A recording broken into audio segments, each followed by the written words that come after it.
Doctor Baba Saheb Ambedkar open university.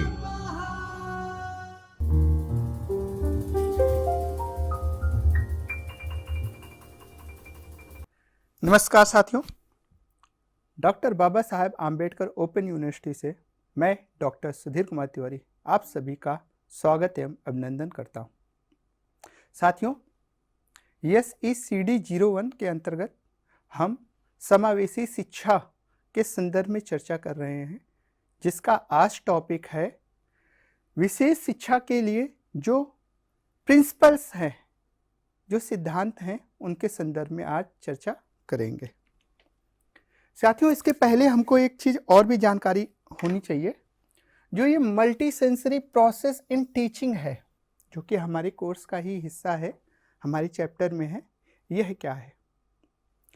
जैसे कि नाम से स्पष्ट है, बहु इंद्रिय, अर्थात जो हमारी पंच इंद्रियां हैं उनका सदुपयोग, उनके माध्यम से शिक्षण कार्य किया जाए तो वह शिक्षण कार्य क्या होता है? स्थायी होता है।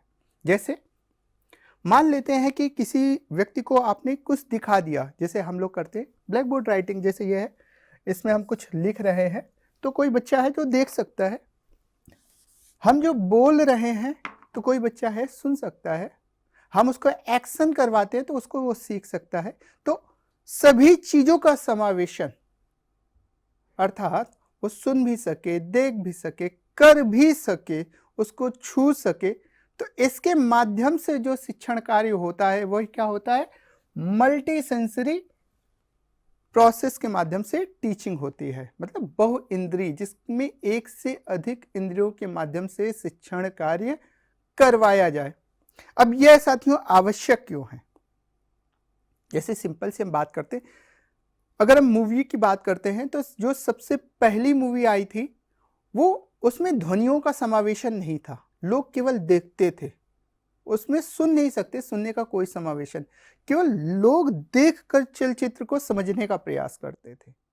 इसके बाद उसमें ध्वनि का समागम किया गया, तो अब लोग क्या देख के, सुन के समझ सकते हैं। तो जब आप देखने के साथ साथ उसको सुनते भी हैं तो क्या होता है? समझने की जो वही चीज है, जो वही प्रोसेस है, जिसके बारे में वो बताया जा रहा है, वो जो कंटेंट है, उसके बारे में गहरी समझ हो सकती है। और ऐसे बहुत सारी चीजें हैं जिसमें उनका हम अगर समावेशन करा देते हैं, कोई सिद्धांत हम पढ़ा रहे हैं, लर्निंग बाय डूइंग, जैसे सिंपल सा है, लर्निंग बाय डूइंग के बारे में हम यहाँ पे केवल लिख रहे हैं, ब्लैक बोर्ड राइटिंग कर रहे हैं, इंटरेक्शन नहीं कर रहे, बोल नहीं रहे। तो अगर हम लर्निंग बाय डूइंग के बारे में यहाँ पे लिख रहे हैं कि किस तरह से करके सीखा जाता है, और हम उसको बताते हैं कि लर्निंग बाय डूइंग ऐसे सीखा जाता है और बोल रहे हैं, और इसके बाद अगर हम उसमें बच्चों को भी सम्मिलित कर लेते हैं, तो ये तीन प्रोसेस हुए। एक क्या हुआ? Black board writing. दूसरा क्या हुआ? Black board writing plus teaching या लेक्चर आप कह सकते हैं। और तीसरा क्या हुआ? Black board writing, teaching plus इसमें क्या हुआ? बच्चों को भी इंगेज कर लिया गया। तो ये तीन चीजें यहां पे आ गई। अब इसके माध्यम से जो बच्चे सीखेंगे वो क्या होगा? ज्यादा सार्थक होगा, वह लर्निंग क्या होगा? स्थायी होगा। अर्थात हम बहु इंद्रियों के माध्यम से जो कंटेंट है उसके बारे में बच्चों की समझ को क्या करते हैं? स्थायी बनाते हैं। जैसे कि इसके बारे में बताया गया WAKT।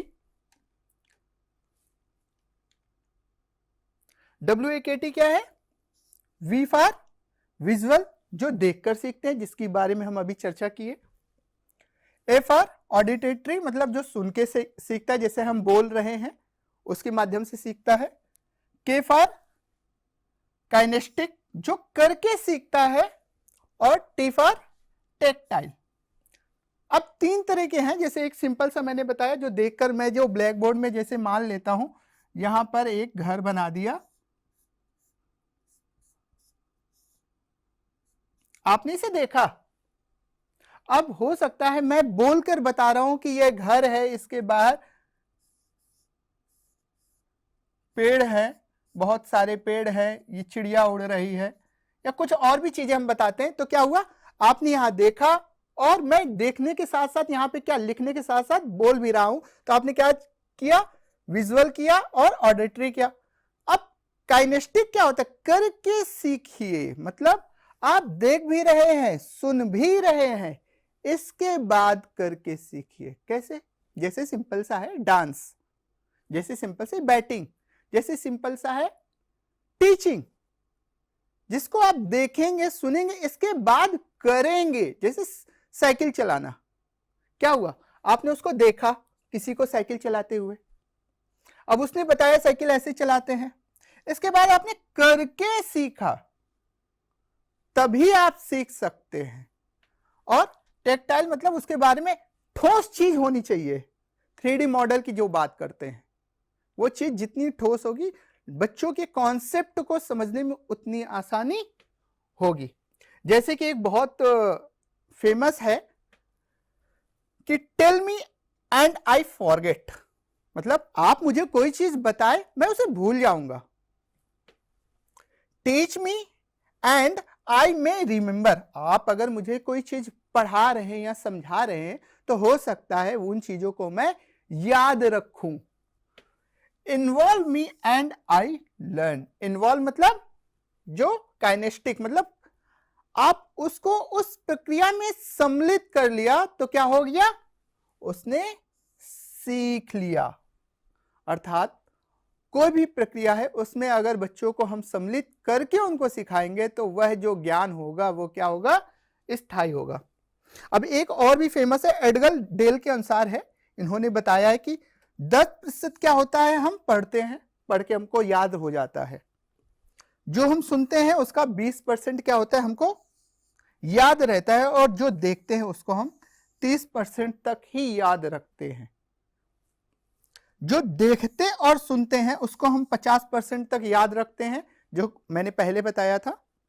और जो कि जिसकी हम चर्चा करते हैं, हमने देख भी लिया, सुन भी लिया और उसकी हमने क्लास में चर्चा की, अपने साथियों के साथ चर्चा की, अपने शिक्षकों के साथ चर्चा की, वह नॉलेज क्या होता है, वह नॉलेज ज्यादा स्थायी हो जाता है। 70% तक आपको वो चीजें याद होती हैं। व्यक्तिगत अनुभव के माध्यम से आप उसका चिंतन करते हैं, मनन करते हैं, उसके माध्यम से 80% सीखते हैं। और जो जब आप उसी चीज को किसी को समझाते हैं तो आप 95% तक सीख लेते हैं उस चीज के बारे में।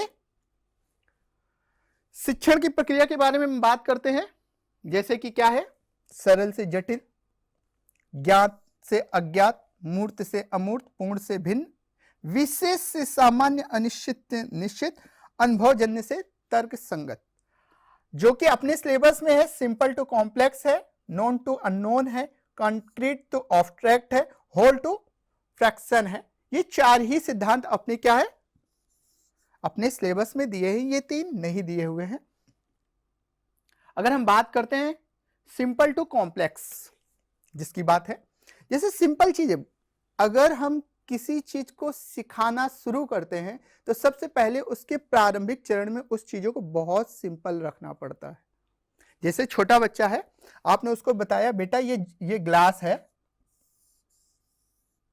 इसमें हरे रंग की जो डॉट है इसको डाल दीजिए आप।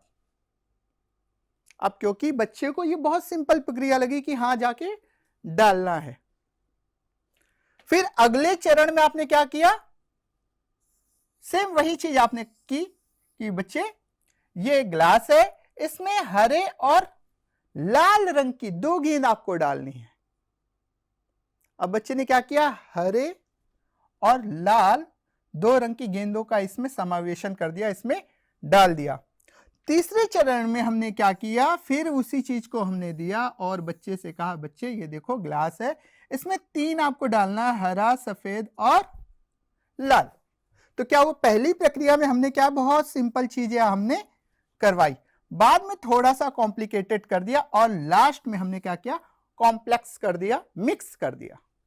इससे क्या हुआ, क्योंकि बच्चे ने शुरुआत में एक चरण सीखा, दूसरा चरण सीखा और लास्ट में उसे यहां पर आने में कोई दिक्कत नहीं हुई। बट अगर हम कॉम्प्लेक्स टू सिंपल कर देंगे तो क्या होगा, पहले चरण में ये डालेगा तो नॉर्मल है, बच्चे को कठिन चीजें शुरुआत में मिल गई तो वो उसका क्या होगा, जो इंटरेस्ट है वो खत्म हो जाएगा। तो इंटरेस्ट को बनाए रखने के लिए क्या है, सिंपल टू कॉम्प्लेक्स। आप पहले सिंपल चीजें बताएंगे, बाद में कॉम्प्लेक्स चीजें बताएंगे। नोन टू अननोन, जैसे कि एक सिंपल सी चीज बताते हैं, ऑलरेडी ये आप जान रहे हैं, ये कछुआ है और ये खरगोश है। आपने एक स्टोरी सुनी हुई है और आपको ये पता है कि जब तक आपके लक्ष्य की प्राप्ति ना हो तब तक अनवरत रूप से कार्य करते रहना चाहिए। बट इसी स्टोरी को हम और आगे ले जाना चाहते हैं तो क्या करते हैं कि हमको ये पता होना चाहिए कि हमारा लक्ष्य कहाँ है। अब हमको पता होना चाहिए कि हमारा लक्ष्य कहाँ है। इस चीज को स्पष्ट करने के लिए हमने इसी कहानी में एक कहानी और ऐड कर दी। जैसा कि आपने सुना होगा कि कछुआ था, खरगोश था और कछुआ जीत जाता है। अब जब कछुआ जीतता है तो उसकी जो बिरादरी रहती है कछुओं की और जो खरगोश की बिरादरी रहती है, दोनों एक दूसरे से जलने लगते हैं। अब खरगोश को क्योंकि आत्मग्लानि होती है कि ये तुच्छ सा कछुआ जो धीरे धीरे चलता है, इसने मुझे हरा दिया। वो आत्मग्लानि से मरा जा रहा था। वो उसको लग रहा था यार मैंने कहां गलती कर दी, और उसकी समाज के लोग और व्यंग कस रहे थे। तो कछुए ने फिर एक बार गया और कछुए भाई से कहा, कछुआ भाई हम लोग एक बार फिर से रेस लगाते हैं। अब कछुए को पता था कि ये जो खरगोश है इस बार सोएगा नहीं। तो कछुए ने सोचा, फिर कहा ठीक है रेस लगाते हैं। तो खरगोश ने कहा ठीक है, आप डिसाइड करो कहां का लक्ष्य है और हम लोग दौड़ लगाते हैं। दूसरे दिन कछुए ने बताया वो वाला जो बरगद का पेड़ दिख रहा है ना आपको, उस बरगद के पेड़ के पास जाना है पहुंच के। खरगोश कहा इस बार सोना नहीं है। तो उसने डिसाइड किया कि हां बस दौड़ना है। अब दौड़ प्रारंभ हो गई, सभी लोग आ गए, सभी जानवर, और देखना शुरू कर दिए कि हाँ कछुए और खरगोश दोनों दौड़ना शुरू कर रहे हैं। खरगोश बहुत तेज दौड़ा, दौड़ते दौड़ते दौड़ते दौड़ते दौड़ते दौड़ते ये जो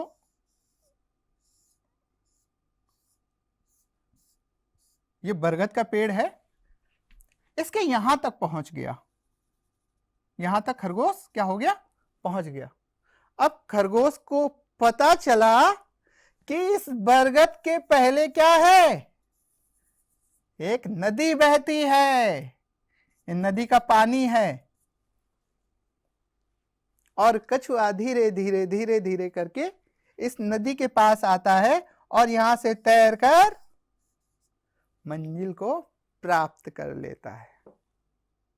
तो क्या हुआ, पूर्व कहानी बच्चों को पता थी, उस कहानी में हमने एक कहानी और ऐड कर दी। क्या हुआ, ज्ञात, जो चीज उनको ज्ञात थी उसके माध्यम से उनको नया कॉन्सेप्ट दिया गया।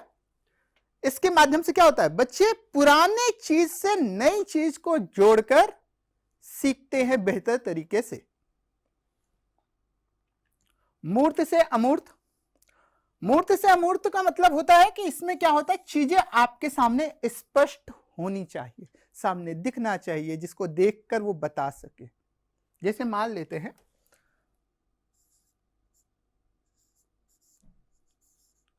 ये हमने एक चित्र बना दिया, ध्यान मत दीजिएगा, प्यारा चित्र है।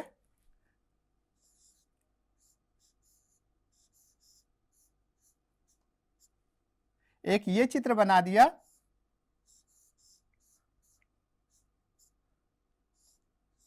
और एक ये चित्र बना दिया। हमने 3 चित्र बनाए और बच्चों से कहा कि बताओ बच्चे इसमें सबसे बड़ा कौन है। बच्चों ने कहा, देखा ये बड़ा है, ठीक, ये सबसे छोटा है और ये बीच का है। अब इसको हम नाम दे देते हैं, ये राम है, ये श्याम है, ये मोहन है।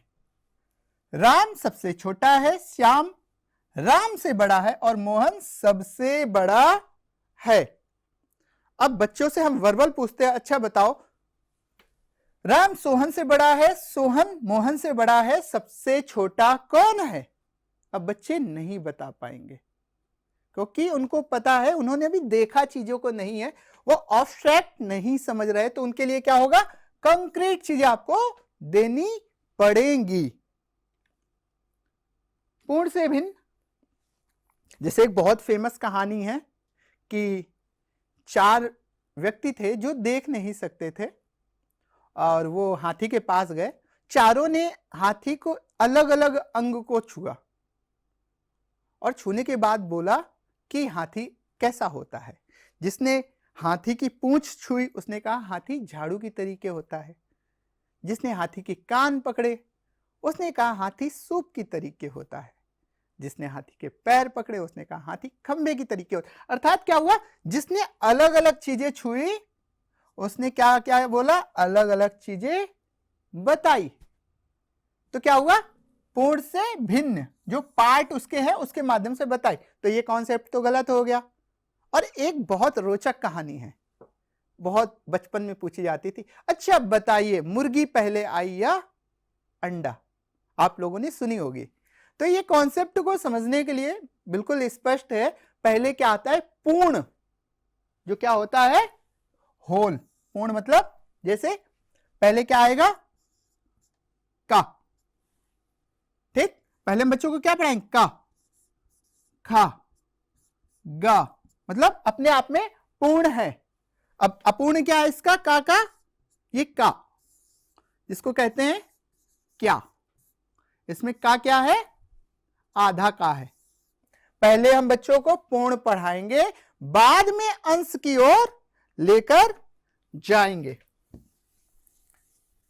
इसके माध्यम से बच्चे क्या होते हैं, सरल तरीके से सीख सकते हैं। एक सिंपल सा है, जब हम लोग बच्चों के अंगों को बताते हैं तो एक पूरा होल चित्र होता है कि ये लड़का है, इसके अलग अलग पार्ट है।